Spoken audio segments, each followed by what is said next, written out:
পরকীয়া নিজের, অথচ এর বলি হতে হলো দুই নারী ও এক শিশুকে। শুধু তাই নয়, এই তিনজনের মরদেহ টুকরো টুকরো করে কেটে ফেলা হয় নদীতে। এমন নৃশংস ঘটনা ঘটেছে ঢাকার কেরানীগঞ্জে।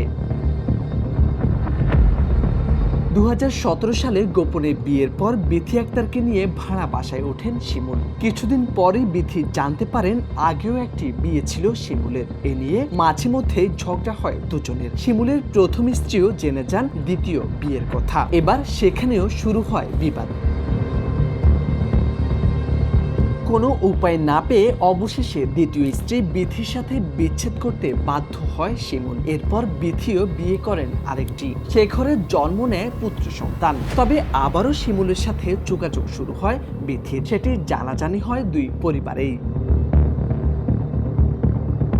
একদিকে প্রথম স্ত্রীর সাথে আবারও কলহ, আরেকদিকে আবারও বিয়ের চাপ বিথির। দুই দিক থেকে ভীষণ চাপে পড়ে যান শিমুল। পরে 25 এপ্রিল ঝগড়ার এক পর্যায়ে গামছা দিয়ে বিথিকে শ্বাসরোধ করে হত্যা করেন শিমুল। তাদেরকে হত্যা করার ঘটনা দেখে ফেলায় হত্যা করা হয় বিথির শিশু সন্তান রাফসান ও সাবলেটে থাকা এক নারী নূপুরকেও।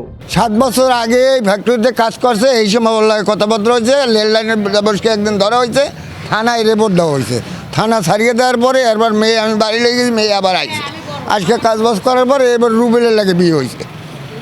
এই ফাঁকে ফাঁকে ফাঁকে ফাঁকে মেয়ে বলাই নেই, নিয়ে 2বার মারছে ওই ছাড়া শিমুল।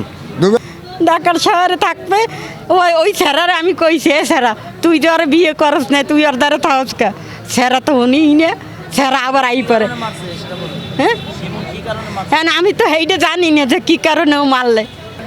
আমি সর্বোচ্চ উচ্চ সবচেয়ে বড় শাস্তি যেটা, ওইটাই আমি দাবি করি ওর কাছে, আমি সরকারের কাছে প্লাস প্রশাসনের কাছে। বোন আমার খুব আদরের বোন, ঠিক আছে। আমার ফ্যামিলিটা খুবই গরিব। আমার বাবা রিক্সা চালায়, সে এখন বুড়ো হয়ে গেছে, কাজকাম করতে পারে না। আমার বোন ঢাকার শহরে কাজ করতো, এর কাছেই কারখানায় কাজ করতো। এ মনে করেন আরও একবার তারে হাফ মার্ডার করছে, মারতে পারে নাই। 7 বছর পরে এখন আবার তারে ফুল মার্ডার করছে, তার সাথে সাথে তার বাচ্চারেও মারছে।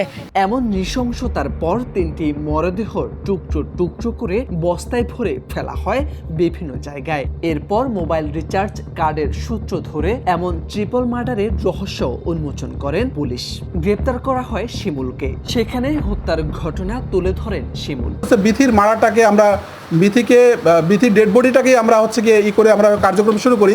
আপনারা জেনে থাকবেন গতকালকেও বুড়িগঙ্গা নদীতে আমাদের এই হাসনাবাদ যে নৌ পুলিশ ফাঁড়িটা আছে, তারা কিছু একটা মৃতদেহের হাত এবং পায়ের খণ্ডিত অংশ তারা উদ্ধার করে।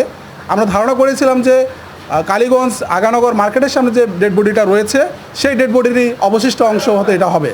বাট আমরা ওই খণ্ডিত অংশের যখন আমরা সিআইডির মাধ্যমে আমরা তার পরিচয় শনাক্ত করি তথ্য প্রযুক্তির মাধ্যমে, সেই খণ্ডিত অংশের পরিচয় আবার আমাদের যে আগানগর যে ডেড বডিটা ছিল তার সঙ্গে মিসম্যাচ করে, ম্যাচিং করে না। তখন আমরা ধারণা করি একই চক্র হয়তো 2টি ঘটনা ঘটিয়ে থাকতে পারে।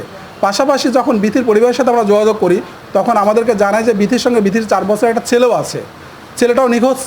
আমরা পরবর্তীতে আমরা ধারণা করি তাহলে এই একই ব্যক্তি বা একই গ্রুপ 3টি মার্ডারের ঘটনার সঙ্গে সম্পৃক্ত থাকতে পারে। 27 এপ্রিল পোস্তগোলা ব্রিজের পূর্ব দিকে বুড়িগঙ্গা নদী থেকে ভাসমান অবস্থায় মৃতদেহের 3টি খণ্ডিত অংশ উদ্ধার করে হাসনাবাদ নৌ পুলিশ ফাঁড়ি। পরে ঘটনাস্থলের পাশে সিসিটিভি ফুটেজ বিশ্লেষণ করে ও তথ্য প্রযুক্তির সহায়তায় জুরাইন রেললাইন এলাকা থেকে গ্রেপ্তার করা হয় শিমুলকে। মোর্শেদ আলম, সময়ের আলো।